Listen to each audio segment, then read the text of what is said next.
Am I the a-hole for not talking to my cousin and not going to her wedding over a prank and potentially ruining her relationship? Okay, so this is much different than it sounds. My cousin Millie, 30 female, is an ER nurse. Her birthday was a few days ago, and we planned a birthday prank, which was leaving a fake snake on her cake. All fun and games because we do this every year to every family member. Well, apparently this year Millie didn't want it, so she was pretty pissed at the fact we did it. Now, a few days ago, while I was in school, I got a call from Millie during lunch. I thought it would be her saying she's picking me up. Well, no, it wasn't. Millie proceeded to tell me that my mother had passed away in a car accident. My heart dropped, and I felt like puking. My mother and I don't have the best relationship, but I still love her. Millie began to tell me the details of the death and what exactly happened to the point I hung up on her and called my mother. My mom, who was supposedly at work as a nurse, didn't pick up, and I ended up running to the bathroom. I called my dad, bawling my eyes out and telling him what happened. He didn't understand what I was talking about because he talked to my mom right before I called. He made me explain everything, and understandably, he was pissed. He picked me up from school and called my mom in the car, just to prove that she was alive and okay. That night, my aunt, not Millie's mom, called a meeting at her house, and we all talked it out. They all were pretty much disgusted with Millie as she tried to justify her choices, but she did end up apologizing. But I got up and stated that I didn't want to talk to her ever again. Now Millie is engaged. Her wedding is coming up soon, and I was supposed to be a flower girl. I'm 15, but they wanted me to be part of it. So now I have pulled out of the wedding, which is what Millie is worried about.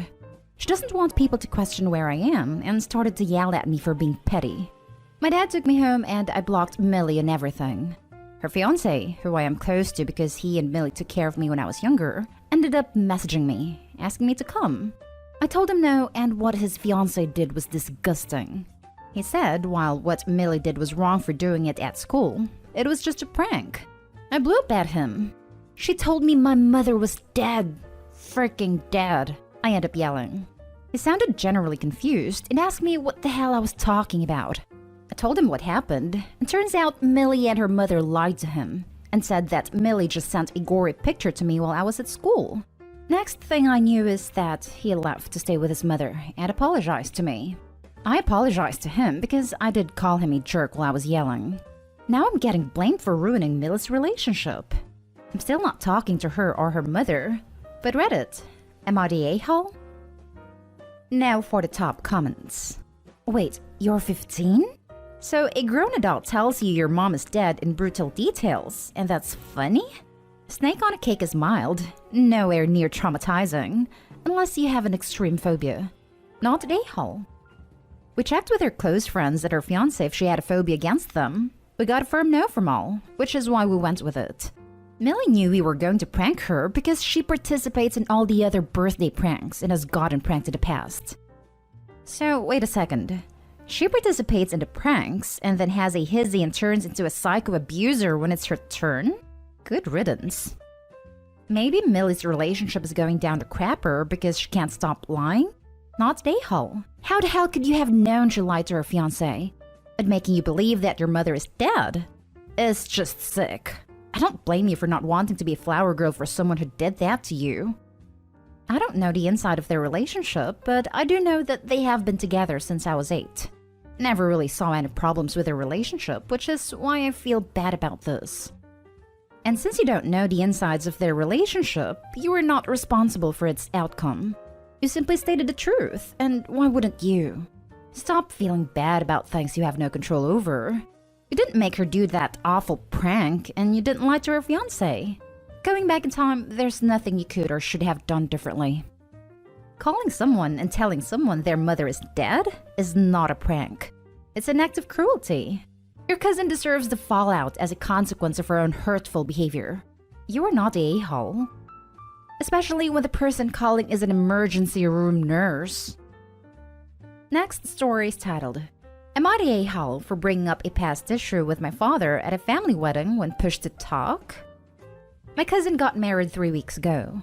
Cousin and I are paternal cousins related through my father. Father and I are estranged, and the first time I saw him in the last 4 years was at the wedding. While there, he approached me multiple times to talk. I said no firmly more than a dozen times, until he pushed yet again and I snapped. Some background: my parents divorced when I was 5. My dad put his relationships before me a lot, and it was hard to be around him at times. Some of his girlfriends were fine, others were not. When I was 10, he met his wife, and when I was 12, she got pregnant. I lost my mom the day their oldest was born. My mom was dead a whole hour when he showed up. Same hospital, but he was with his wife, and tried to get me to act all excited to meet the baby. That stuff was hard, I won't lie. We actually got into a fight the very next day because I had no interest in meeting the baby, and a year later, when it was her first birthday, I was all depressed and it was an issue, especially when I didn't want to join in the celebration. The relationship was already broken, but by then it was gone beyond repair. He was mad and thought I was selfish. I felt abandoned and couldn't share their joy because I lost the most important person in the world to me. I moved in with my grandparents about 6 months before my 18th birthday, and the day before my birthday was the last time I spoke to my father. Until the wedding, and like I said, I snapped when he just kept approaching me, and I told him that he freaking sucked for expecting me to be happy about a baby being born the day my mom died, and that he abandoned me for his wife and new kid when I was losing the most important person in the world, and then he called me selfish? I told him that he had let me down and nothing he could do would fix it, and I could not make it more clear that I didn't want anything to do with him. I ended up leaving the wedding, but my cousin followed me out and tried to talk to me into staying and reassure me I did nothing wrong, but I didn't want to make more of an issue. But my aunt is pissed. My aunt is my father's sister. She told me I was an a-hole for making such a scene at my cousin's wedding, that I should have continued walking away, that it was terrible to say that where others could hear. And not only had I upset my father, but his family was there and heard the whole thing. And so did her son-in-law's family. My cousin said her husband's family heard nothing, and neither did most of the guests, and that her mom is blowing it out of proportion. But I feel bad because it has caused even more family drama than we already have. My not talking to my father is quite controversial in my paternal family. Am I the a-hole? Not the a-hole. You didn't make a scene. Your father did.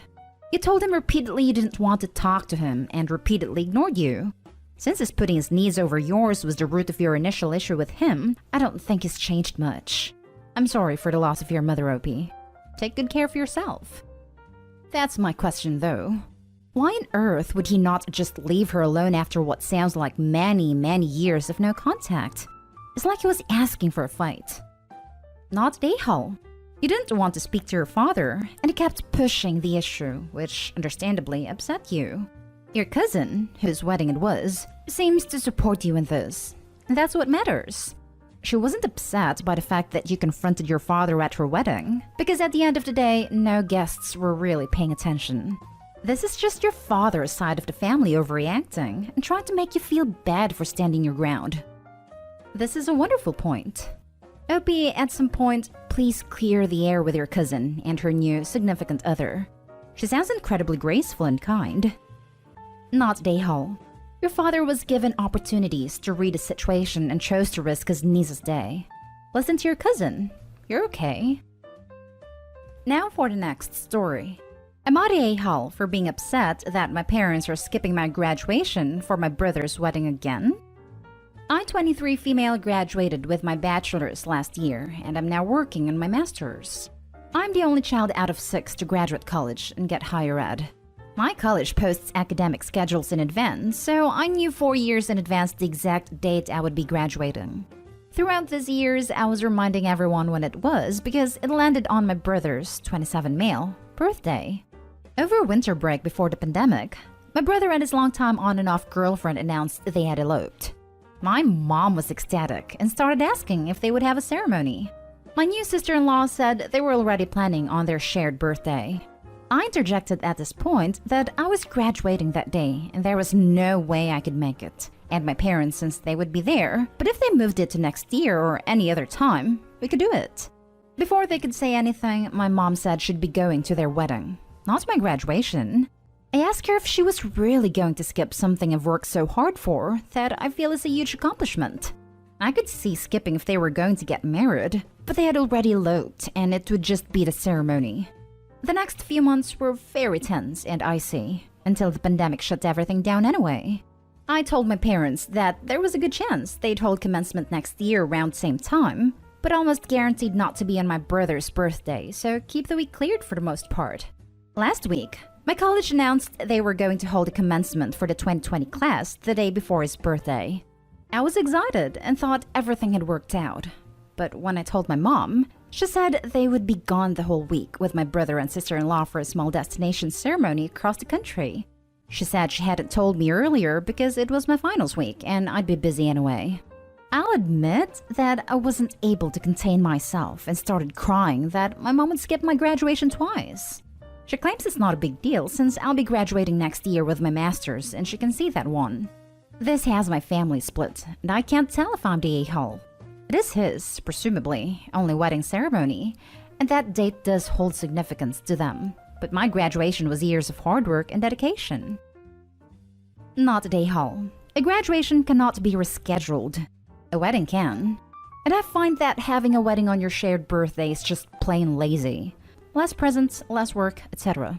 Especially when someone else has an event falling that day.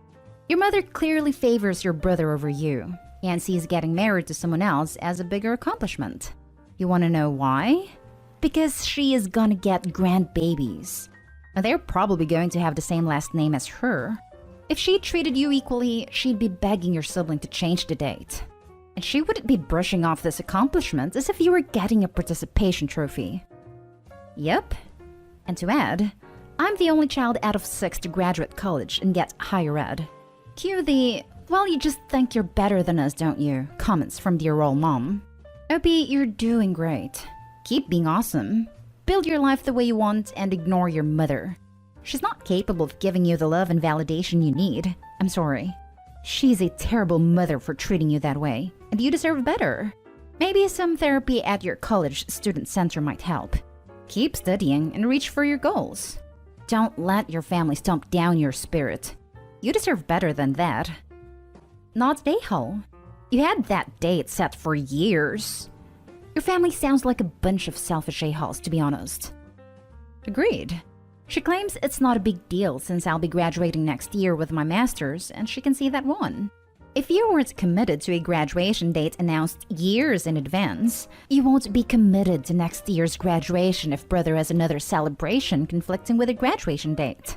You shouldn't make promises you can't keep. Now for the last story. Am I the a-hole for not taking pictures at my sister's wedding? My sister, 36 female, and I, 27 female, got married the same year. It was time for her wedding, and she decided to have a very small wedding. Mostly family only, but even then, not everyone was invited. She got married in California and we all had to travel to her wedding. She had hired someone who offered a wedding package that included officiating the wedding, photography, and taking care of the legal stuff afterwards. Submitting marriage license, etc. My other sister and I were her bridesmaids. At the time, I was a wedding videographer and had started getting more into photography. Since this was a combined vacation with all the wedding stuff, I brought my nice camera. I took a few pictures of my sister and her bride before the ceremony for fun, and then didn't during the ceremony because I was in it. After the ceremony was finished, my sister, her bride, and the officiant/photographer pair that she hired went to take bridals on the beach. I didn't follow. As a wedding vendor myself, I hate when that family member is at the wedding, with their nice camera taking pictures right over your shoulder and acting like they were the ones hired. I find it super annoying and disrespectful as a wedding vendor myself. So I didn't follow them when they went to take bridals. I visited with family and enjoyed the beach while we waited to head to dinner. Well, turns out she hired some shady people and they ghosted her after her wedding. They never turned in her marriage license, and she never got any of her wedding photos. She was devastated and pissed, for very obvious reasons. But somehow this was also my fault. She had no wedding photos because of me. Because I didn't hover and follow them around or direct the shoot and take the exact same photos as the person she hired to do it. It is my fault she has no photos of her wedding. In the few years after her wedding, she grew to resent me and hate me for that. And she completely removed me from her life, but she keeps in contact with the rest of my family. They have asked why she hates me and won't talk to me, and this is a huge reason. I understand she is devastated about her wedding basically not ever happening, since there's very few pictures, most of them being on phones from attendees. It is not even a legal/legit wedding because the marriage license was never submitted. But I don't see how I'm the one to take all the blame. She never asked me to take photos, and even if she had, I would have said no for the same reasons as I said above. It's super disrespectful and annoying to the person you hired to do that job. How was I supposed to know the person she hired was shady as hell and would ghost her completely afterwards? I don't think I'm the a-hole, but I'm wondering if I'm missing something. Not the a-hole. Well, turns out she hired some shady people and they ghosted her after her wedding. They never turned in her marriage license and she never got any of her wedding photos. None of any of the above is your fault. It sucks she hired scammy vendors, but she hired them, not you. Exactly. There's no one here to blame but those sketchy people. It's a devastating experience, but blaming Opie is disgusting. Maybe she could have been more responsible and searched for more trustworthy vendors. Not a-hole. My parents' photographer's shop burned down before they got even one picture. This was in India at a time where cameras weren't easily at hand, so they had 2 candid snapshots from a pre-wedding event where only my dad's profile and my mom's back was visible. That was it. So after the honeymoon, they got dressed up again and had portraits again and got the hell over it. Ridiculous to say the wedding didn't happen because there aren't pictures. More and more with weddings. I ask, what was it all for? To celebrate a marriage with family or take perfect pictures for social media? Yes, we know your sister's answer. Yes, this. Why couldn't the sister and her wife dress up in the same clothes to do a new shoot? Even ask parents to dress up too. Not a-hole. While she didn't bring the scam on herself, she did bring everything that followed afterwards. You've got nothing to feel bad about other than missing your sister. This is entirely on her. Not a-hole. Ain't your fault she hired scummy people to do a job at a wedding. Didn't ask you to take extra photos. She's probably mad she got ripped off, and using you as a scapegoat since she obviously can't get a hold of them. You're the easy target since you take photos.